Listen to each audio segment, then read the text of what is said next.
the mic. Get on the mic. Just get on the mic. Get on the mic, Mike.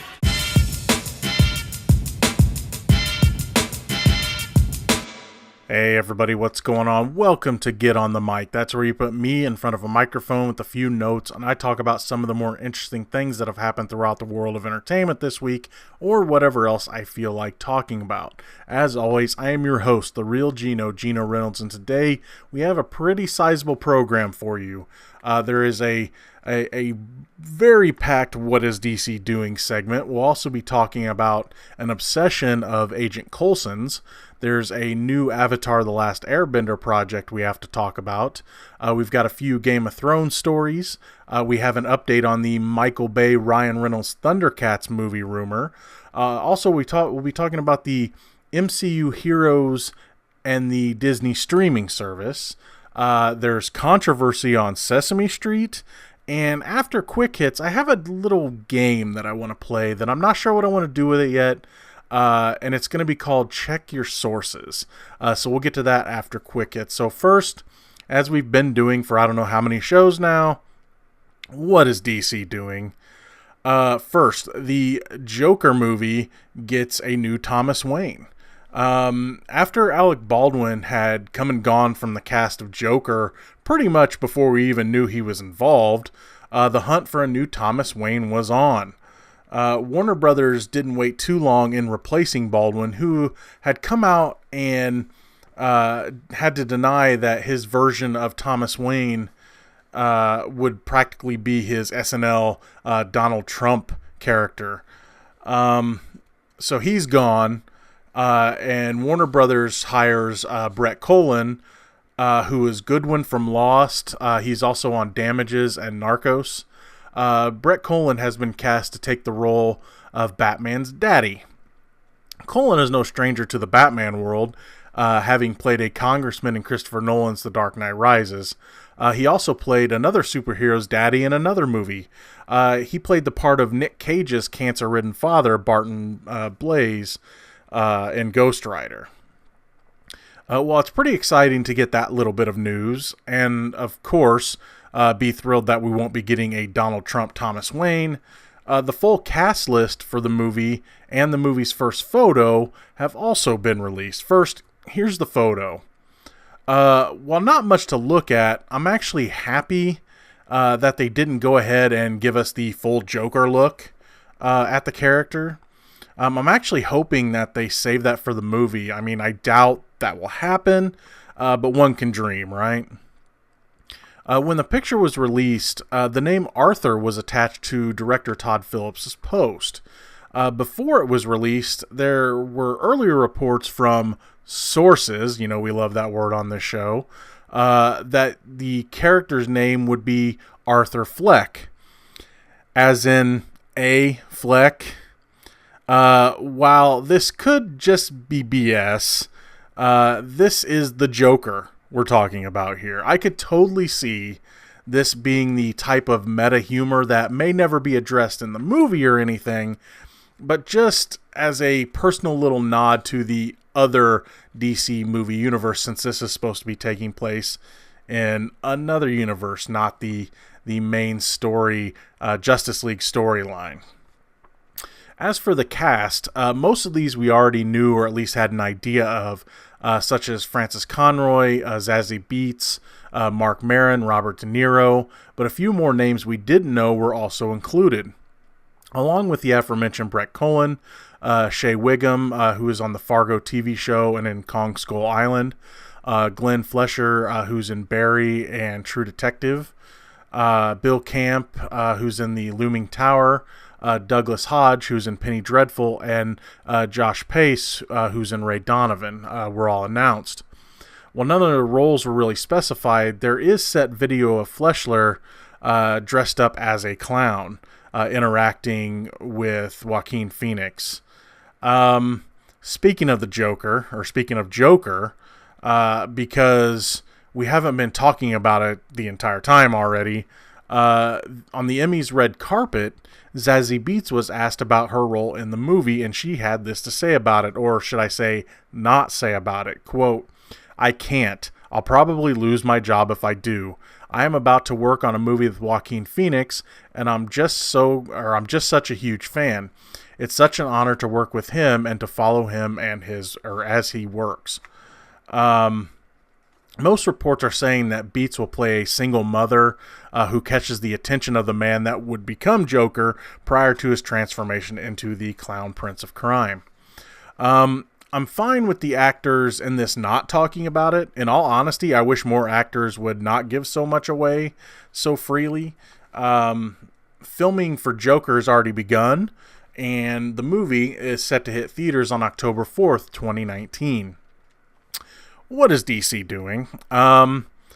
Here's just a quick little update about the new DC Universe streaming service. Since none of the new shows that are supposed to be on it have come out yet, fans were wondering if the shows would come out Netflix style, where you could, binge them all at once. Warner Brothers has come out and answered that question, stating that this will not be the case. Beginning with Titans on October 12th, it will be only one episode per week. That being said, Warner Brothers has a ton of new shows in the works, including ones that were mentioned before on this program, Doom Patrol, Swamp Thing. There's also the animated Harley Quinn show and the returning Young Justice shows, and many, many more. Warner Brothers has stated that the hope is that DC Universe will be releasing 2 new episodes of different shows per week by 2020. Also, a quick Titans update. It looks like there will be more than one Robin on the show.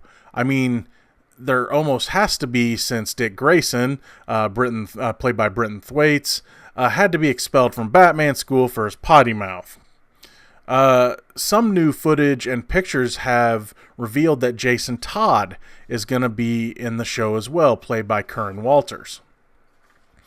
Titan showrunner Greg Walker had this to say about the character, quote, "What I really love about Jason as a character is the unbridled sense of self that he has. There's a lack of maybe self-awareness, but for sure self-consciousness in terms of how he conducts himself and how he moves through the world. He's completely seemingly unaffected by darkness. He kind of embraces it or walks right through it. He's a breath of fresh air, and that's what I love about him. He's got a punk rock, no-holds-barred attitude that's massively unburdened. There's a lot of energy that comes with that. What I'm really wondering is, will that breath of fresh air, that energy, that unbridled punk rock, no-holds-barred attitude still be there if or when he meets the business end of the Joker's crowbar over and over and over and over? You get the idea. What is DC doing? The CW DC-verse or Arrowverse or whatever it's called now has their Lois Lane. Elizabeth Tulloch, who was Juliet on Grimm, will play the beloved character on Supergirl and be introduced during the big 3-night crossover event between The Flash, Arrow, and Supergirl. It is not known if she will appear on all the shows or just Supergirl along with Superman. When asked about being cast as the character, Tulloch had this to say, quote, "Now, at a time when the noble profession of journalism feels under siege, it's a privilege to join the club of actresses who have played the dogged reporter. As far back as 1938, when she first appeared in Action Comics #1, Lois Lane has defied and subverted society's expectations of how women should behave. She was portrayed as opinionated, inquisitive, and an unapologetically badass career woman at a time when many representations of women lean more towards meek and demure." And some more Arrowverse crossover casting news. Cassandra Jean Amell, the wife of the Green Arrow himself, Stephen Amell, has been cast as Nora Freeze, as in the wife of Mr. Freeze. Fans got excited for a little bit about that casting and what it could mean. That is until Warner Brothers quickly debunked that Mr. Freeze will not be making an appearance, so he will not be the big bad for the crossover event. Of course, with the show also setting up the Batwoman series starring Ruby Rose, it could be possible that this could be setting up Mr. Freeze to be a villain on that show. What is DC doing? Okay, and this one is going to be fun. Okay, so the last story in this week's segment is about the Bat Pole. And no, I'm not talking about the one that Adam West and Burt Ward used to slide down and somehow instantly change their clothes with. Though this story is about the lack of clothes. No, we are going to be talking about Batman's Lil Wayne, so to speak. Earlier this year, DC Comics announced their DC Black Label publishing imprint, which would introduce comics that include mature and uncensored content. Well, they weren't kidding.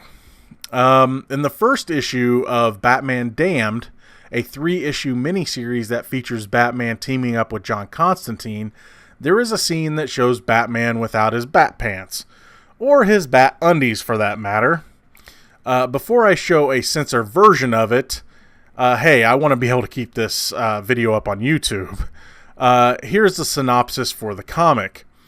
On a deserted Gotham City bridge, a body is found. Whispers spread the news. Joker is dead.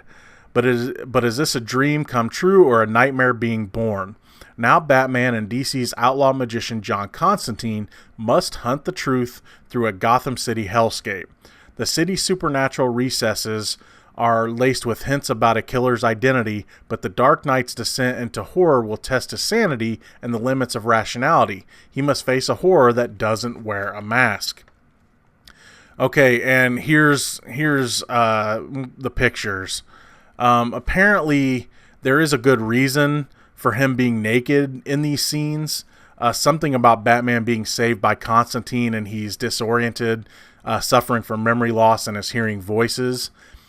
He takes off his clothes so the Bat computer can scan him for injuries. If you're wanting to see the comic that this is in uncensored, you'll have to pick up a hard copy. Sorry. Because the digital formats have a censored version of the scenes. I honestly think that this isn't really a big deal because they've had stuff like this before. It might be a big deal because it's Batman we're talking about. Showing this stuff is nothing new in comics, though. I mean, half of Watchmen is devoted to Dr. Manhattan's blue atomic bomb. And, you know, it's not new in comics. They've been pushing the limits forever. And then plus Marvel has its Max series and DC already had its Vertigo series, which I kind of thought was what this Black Label series was anyway. So again, nothing really new. And that's going to be all for what is DC doing this week. Next, let's move to Marvel. Agent Coulson has an obsession. So, the trailer dropped for Captain Marvel this week, and well, I can say I thought it was pretty cool. It is a really good trailer. Seems like a lot of fun. I was still able to do research for my reviews, podcast, and the such, because, well, though the trailer was good, it did not break the internet, so I was able to keep going. One of the cooler parts of the trailer was seeing the de-aging of not only Samuel L. Jackson's Nick Fury, but a quick shot of a returning and way younger Agent Phil effin' Coulson to the MCU. First, it's about time. He better be in Avengers 4. That's all I gotta say. Second, Clark Gregg has given us some insight to how Coulson was in the 90s. For me, he was a doctor in The Usual Suspects, confirming that they are in the same universe as the MCU, and Kaiser Soze will be an MCU villain someday. Of course, I'm kidding. That doctor was just a life model decoy. Anyway, Greg talked about how Agent Coulson is at the beginning of his career with S.H.I.E.L.D. and is obsessed with early 90s hip-hop and style. He said, quote, He's a relatively new S.H.I.E.L.D. agent who is obsessed with MC Hammer and dresses just like him. And it makes Director Fury so angry. The genie pants don't really go with the Armani. When he talked about how he had to approach the character, he said that he had to come at the character a different way because neither Coulson nor Nick Fury, for that matter, had any clue about all of the super stuff that was going on in the universe yet. He said, quote, "There was something really special about going back to the early days when he was just kind of coming up in the ranks. I had to take Innocence workshops and go back to when he was just a little less crusty and jaded." I, for one, am very excited about Agent Coulson coming back to the movies. I know that he's on Agents of S.H.I.E.L.D., but I was never really able to get into that show.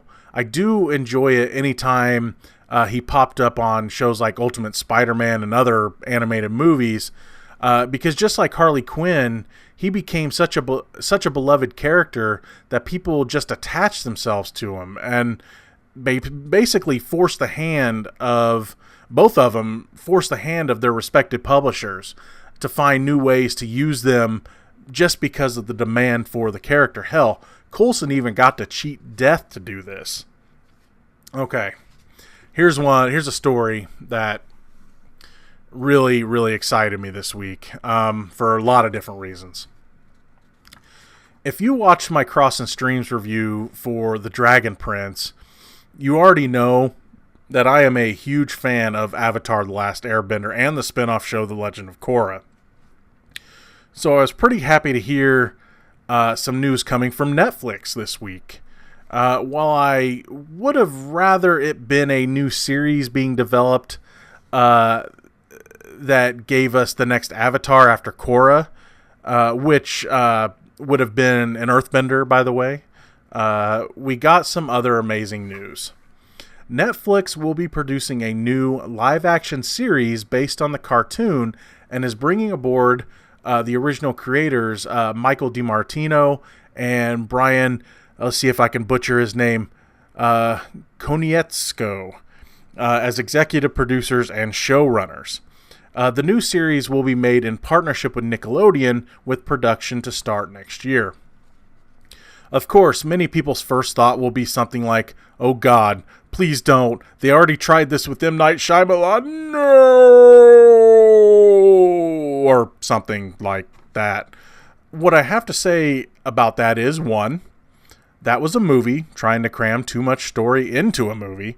Two, despite saying that he did understand the source material, Shyamalan had no effing clue, nor did he care to understand the source material. And three, that was before Shyamalan got a few swift kicks in the Shyamalan, humbling him a bit. While he's still in movie jail parole with me, he's doing okay right now. We're getting glass. We can't be too upset about that. Back to the story. The show's original creators talked about how they felt about this project in a joint release statement announcing the project. They said, quote, "We're thrilled for the opportunity to helm this live-action adaptation of Avatar: The Last Airbender. We can't wait to realize Aang's world as cinematically as we always imagined it to be, and with a culturally appropriate, non-whitewash cast.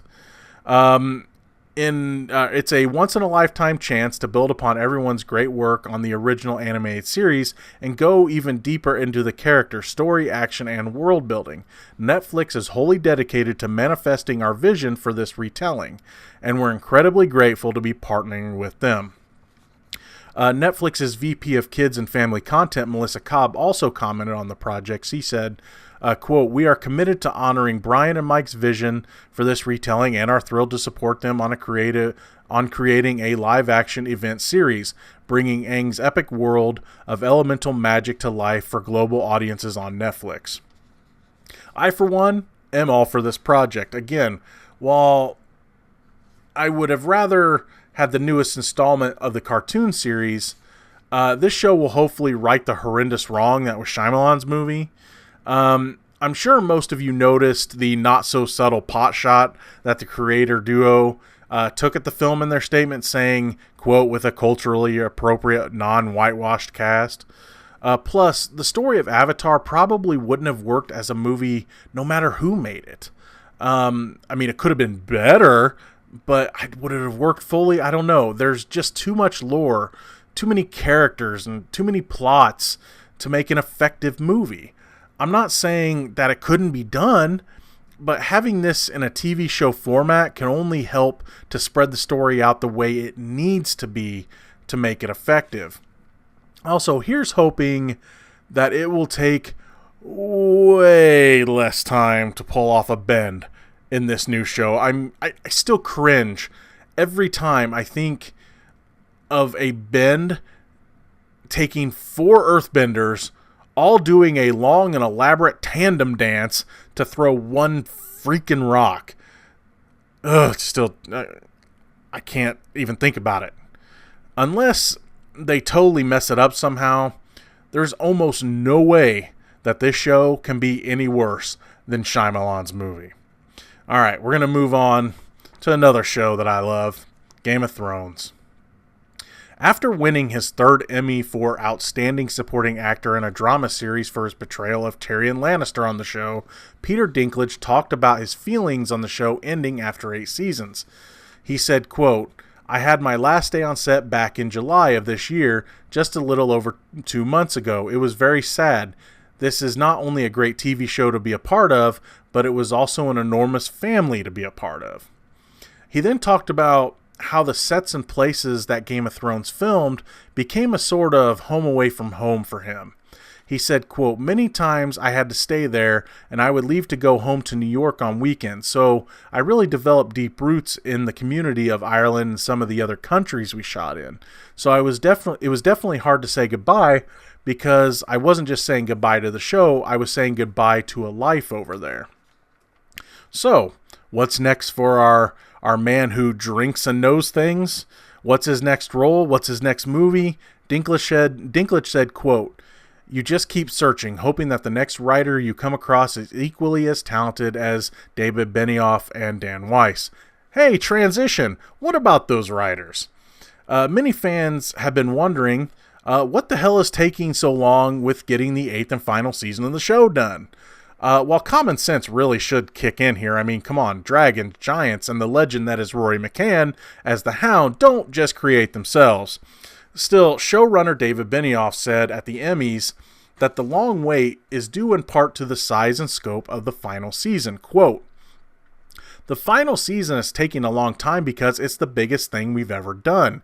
Even though it's 6 episodes, it was nearly a full year in Belfast either prepping it or actually shooting it.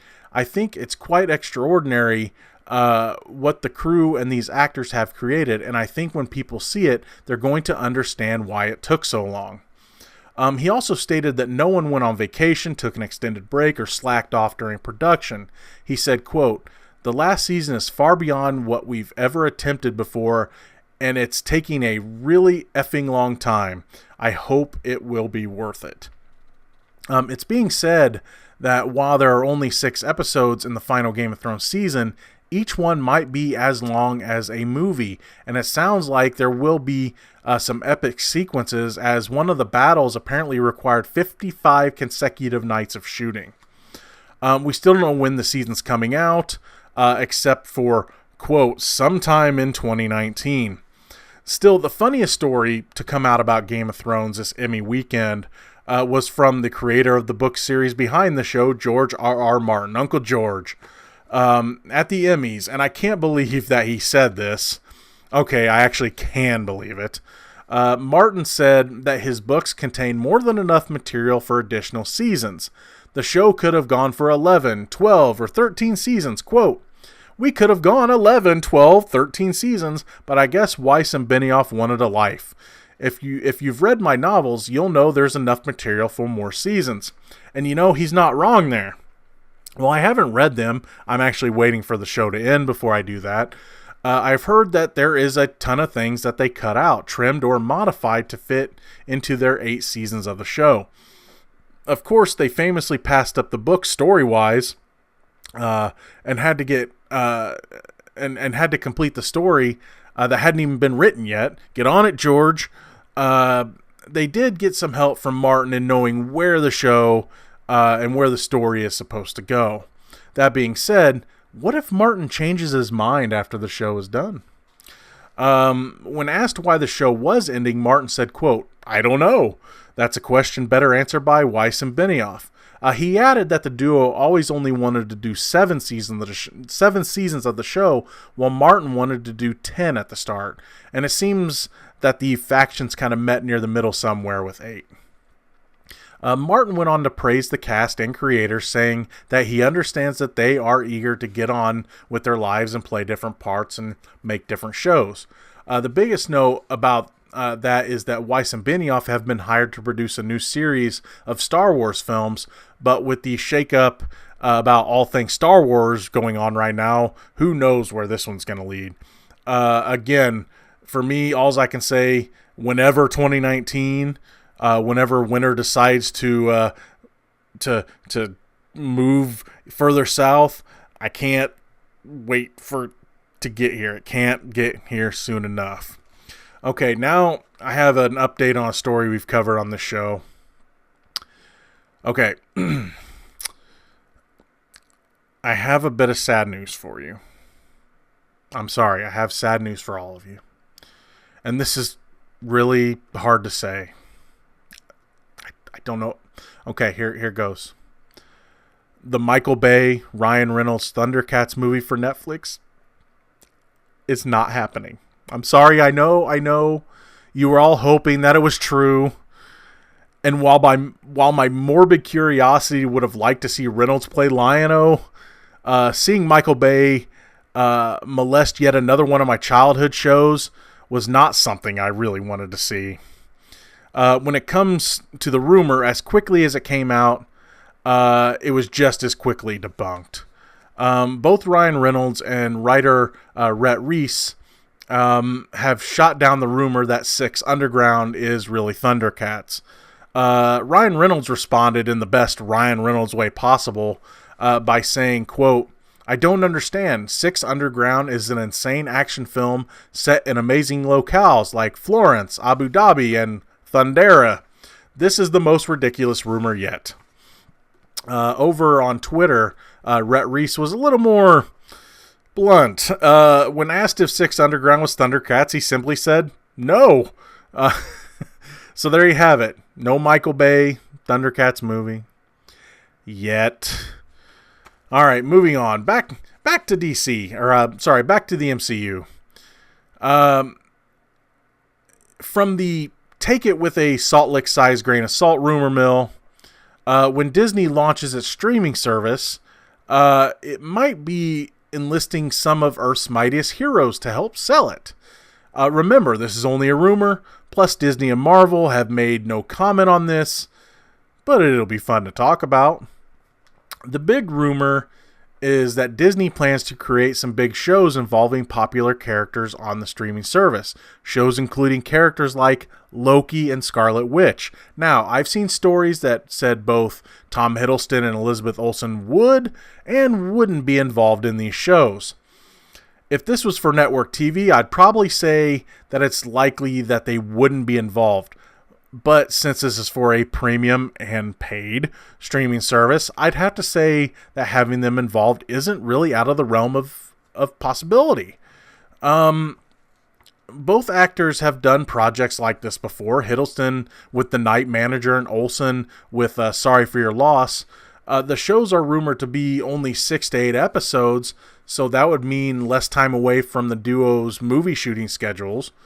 Another reason I could see Disney shelling out the big bucks for the big actors for their new big shows is because, well, they have the big bucks.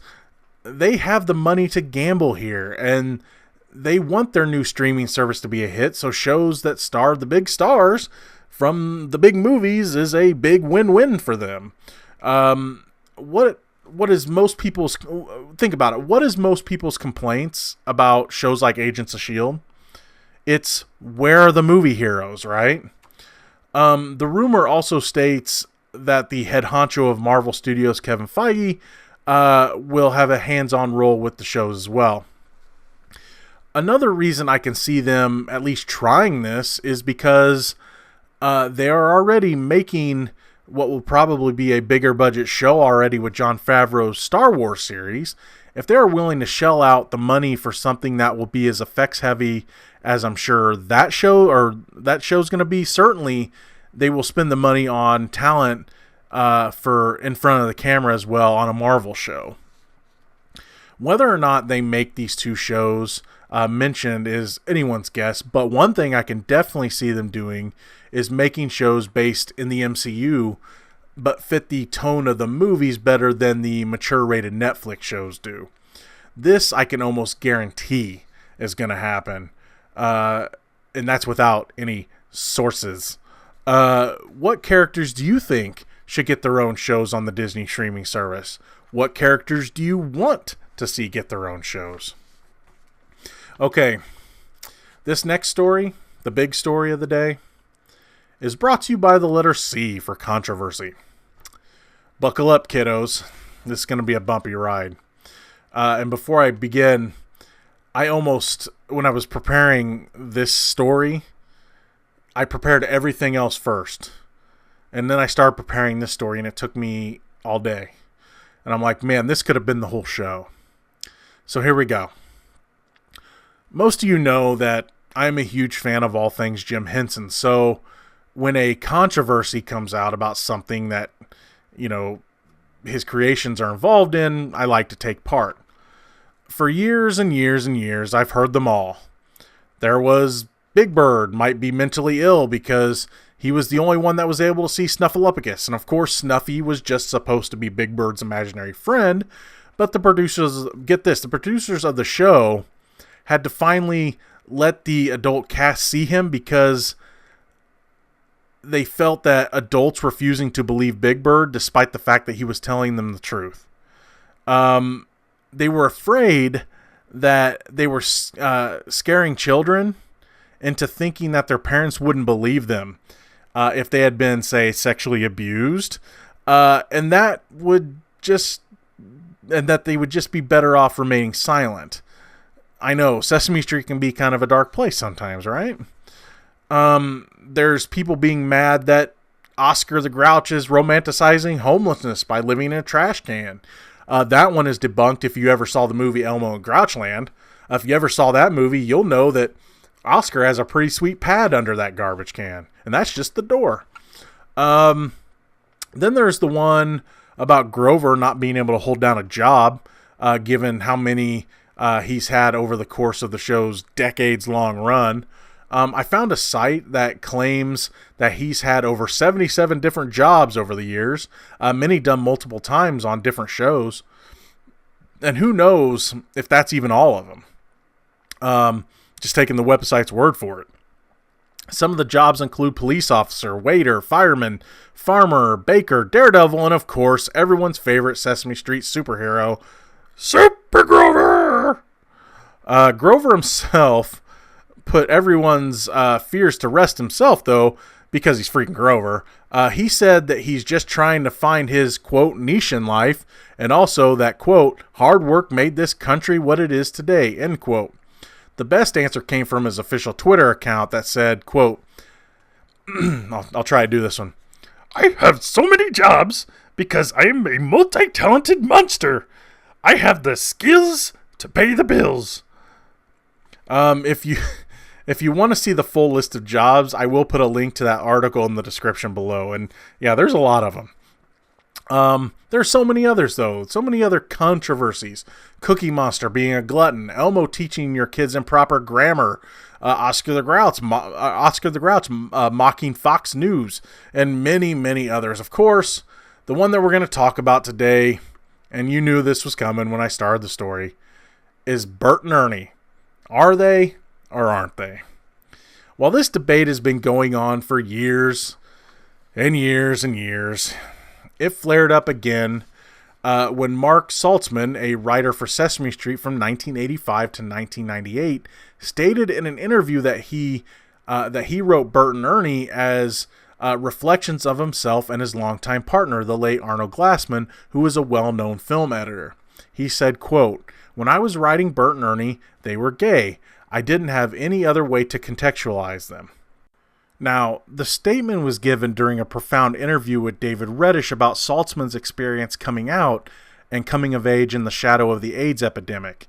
While that was the case, the answer to the Bert and Ernie, to the age-old debate, became the narrative. After Saltzman comics went viral, the Sesame Street Workshop released an official statement, or should I say statements, because they first responded with this, quote, "As we have always said, Bert and Ernie are best friends. They were created to teach preschoolers that people can be good friends with those who are very different from themselves. Even though they are identified as male characters and possess many human traits and characteristics, as most Sesame Street Muppets do, they remain puppets and do not have sexual orientation." A few hours later, they deleted that statement and released another one saying, quote, "Sesame Street has always stood for inclusion and acceptance. It's a place where people of all cultures and backgrounds are welcome. Bert and Ernie were created to be best friends and to teach young children that people can get along with those who are very different from themselves."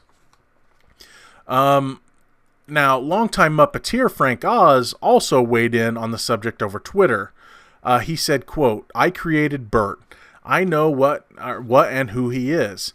It seems Mr. Mark Saltzman was asked if Bert and Ernie are gay. It's fine that he feels they are. They're not, of course, but why that question? Does it really matter? Why the need to define people as only gay? There's much more to a human being than just straightness or gayness." Oz went into a little more detail about his statement about Saltzman. He said, quote, "I hope Mr. Saltzman doesn't feel my comment was directed towards him. My comment was directed towards the question. He sounds like a caring person. He never said Bert and Ernie were gay. But when others took that leap from his interview, I felt I had to question the need for the question." In response to one person, Oz tweeted, quote, "When a character is created to be queer, it is indeed important that the character be known as such. It is also important when a character who is not created queer be accepted as such." He also wrote that he was happy that people, regardless of their sexual orientation, were able to see themselves in the colorful characters. Quote, "What matters is that if people see positive views of themselves and others in Bert and Ernie." Oz then praised the Twitter discussion. He said, quote, "I did learn something. Although it doesn't matter to me if someone is gay or viewed as gay, I learned it does matter to a great many people who feel they are not represented enough. The tweet discussion was worth it for me just to learn that." He also addressed a couple of comments that rubbed some people the wrong way. He said, quote, "When I wrote 'they're not, of course,' did you think I was saying something like 'they're straight like everyone else'? What I was actually saying was, they're not, of course. Jim and I never created them to be gay. Just a misunderstanding. Thanks for the discussion." And then he followed it with this, quote, "By the way, just another clarification. When I write that I created Bert, I didn't mean I created the physical Bert Muppet. The Brilliant Workshop people did that. I mean that with input from the writers, I created the character of Bert." After engaging in both positive and negative debates over Twitter, Oz made one final statement in the matter. Quote, "Been tweeting way too long, but it was good, and I learned something profound. Thanks for those who tweeted with me. Next time, I would be very interested to know if Bert and Ernie were indeed gay, would they be any different than they are now?" After the puppet fluff hit the fan, Saltzman later came out and stated that his comments were misinterpreted. He said, quote, "As a writer, you just bring what you know into your work.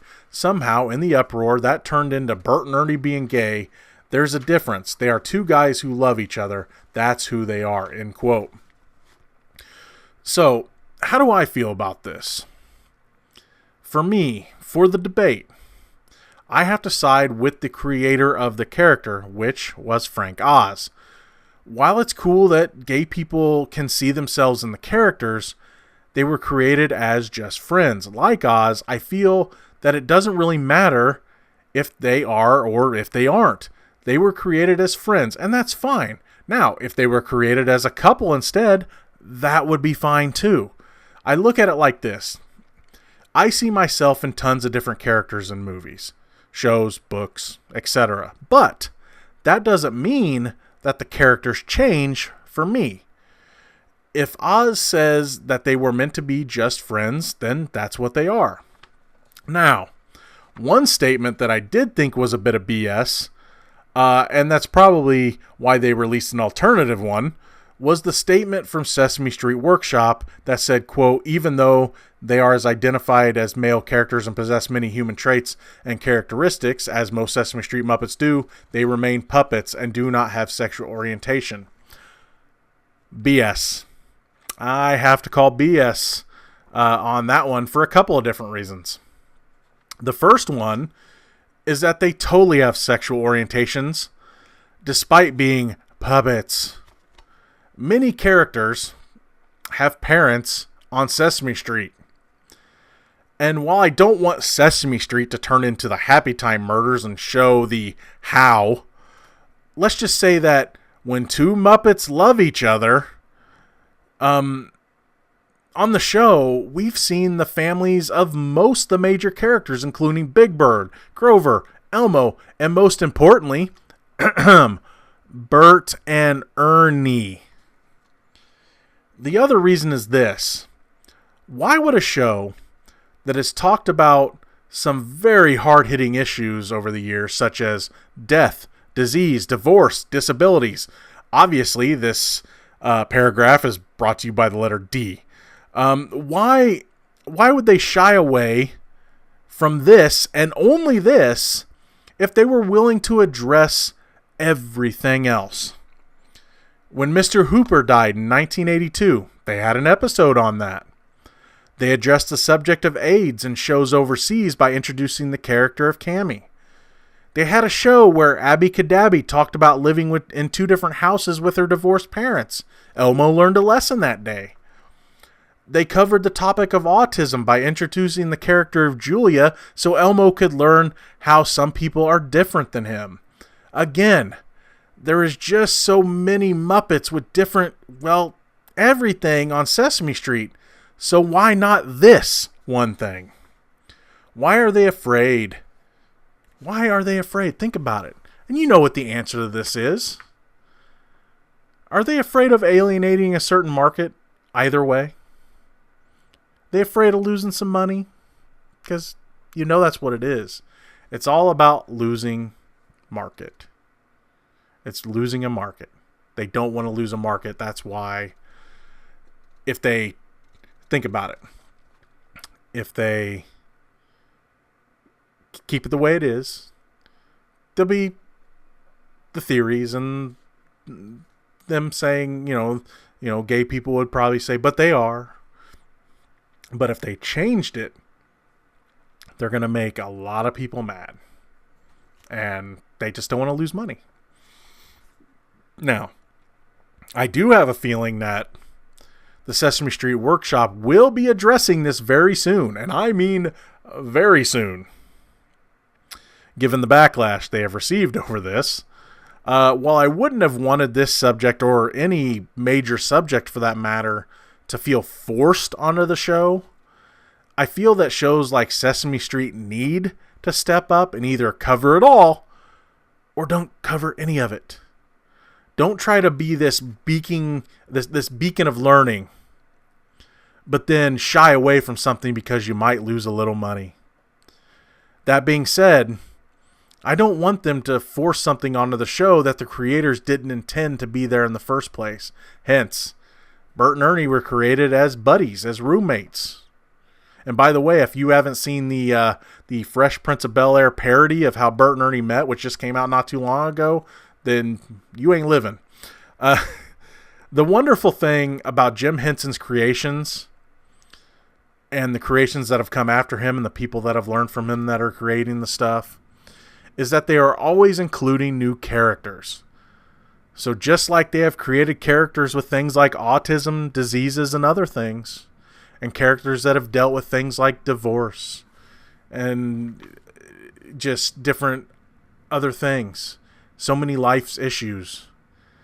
I think they could start including characters that could teach kids that it's okay to love someone even if they're the same sex as you. If they can handle all this other stuff, I don't see why they can't handle this as well. All right, on to quick hits.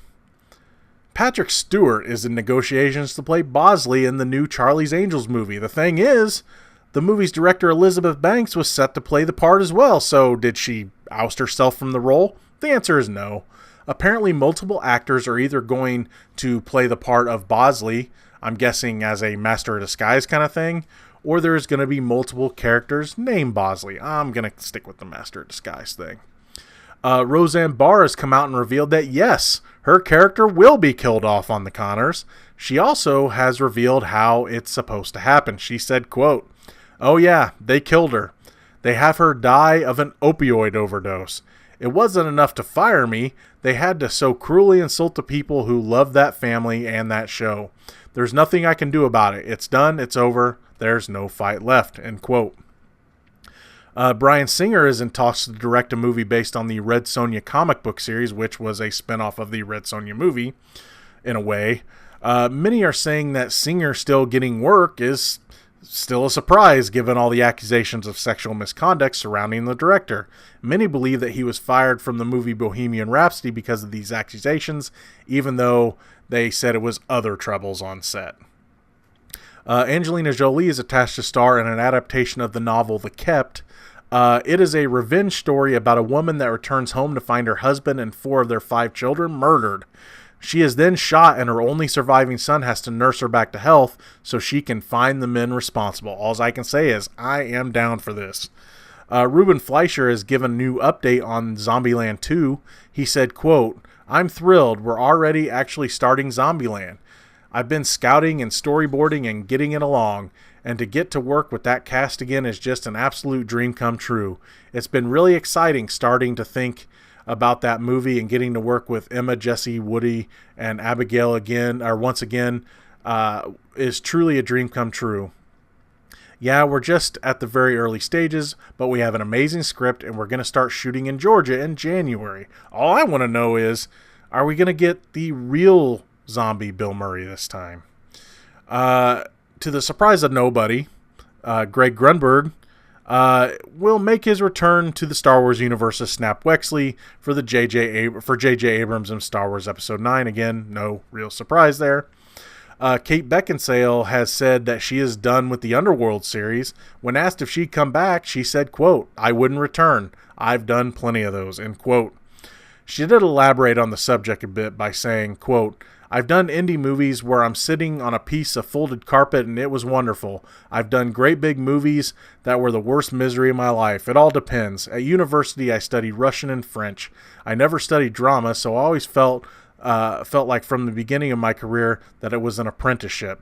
That freed me up to try a lot of things. It gave me a lot of latitude. I started out in the indie space. I never anticipated doing one of those heavyweight, very physical franchise things. It was scary to see myself on a movie poster or on movie posters on the side of every single bus. Well, I'm sure she's done. I know that her husband, Lynn Wiseman, isn't. He's developing an Underworld TV show. Depending on what story you read, Eddie Murphy is either making a Grumpy Old Men remake or a movie inspired by the classic film. Well, I'm happy to see him returning to his comedy roots in a part that I know he will nail. This makes me wonder just who they will get to be his Walter Matthau, or be the Walter Matthau to his Jack Lemmon, or vice versa. Martin Lawrence, maybe? LeBron James is about to get loony. He is set to star in the long rumored sequel to Space Jam 2. Ryan Coogler will be producing, and Terrence Nance will be directing. If anything, this is making it even more obvious why James signed with the LA Lakers. While I'm fine with this happening, I'm fine with it. I do want to see it, and I'm fine with it. But this better not screw up my Wile E. Coyote super genius, hopefully court dramedy movie, Coyote vs. Acme. Bruce Greenwood has has joined the ever-growing cast of Dr. Sleep, the sequel to The Shining. He is set to play Dr. John, and that's all we know. Bond 25 now has both writers and a director attached to it. Longtime Bond scribes Neil Purvis and Robert Wade have been brought back to write a replacement script for the Danny Boyle version of the movie.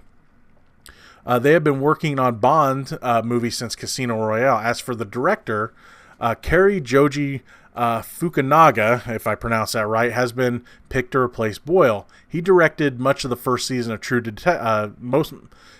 He directed much of the first season of True Detective. You know, the good season. Also, and some of you will like this connection, he was also the director of Idris Elba's movie Beasts of No Nation.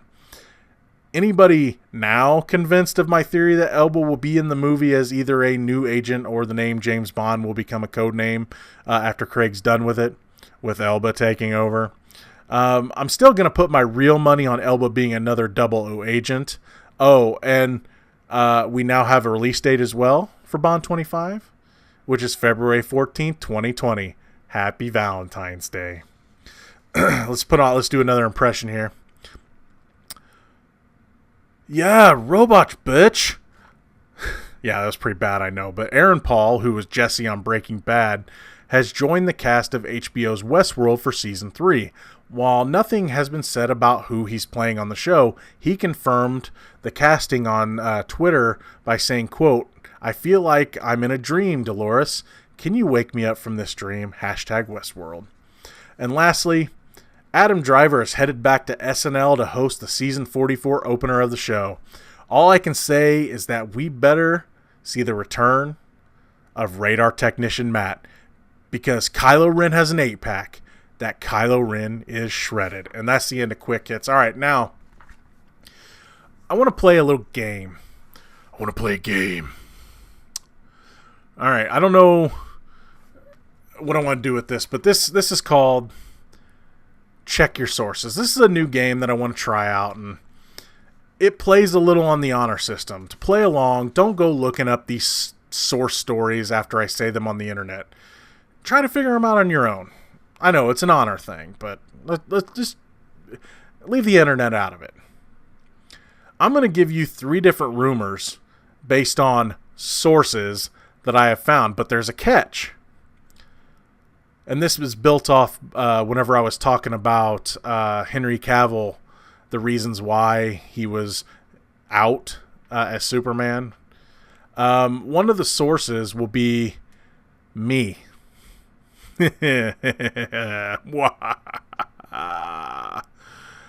There'll be one big rule. I will not make up any quotes from the people involved in these stories because I don't want to pretend to put actual words in their mouth. I will, however, make comments like sources do, claiming they heard people say things. All right, you ready? You understand? Here we go. Number 1. Some news has been leaked by a source ahead of the planned Hellboy panel at New York Comic Con. As a way to extend an olive branch to angry fans that are upset that Guillermo del Toro's movies will never be finished, a familiar face may be cast in a familiar role. The source claims that Hellboy creator Mike Mignola is trying to convince Lionsgate officials to cast the one and only Doug Jones as everybody's favorite fishman Abe Sapien. The source claims that Mignola used the example of Jones being praised for his creature work in The Shape of Water to try to convince them. Story number 2. Spider-Man Far From Home may feature yet another villain.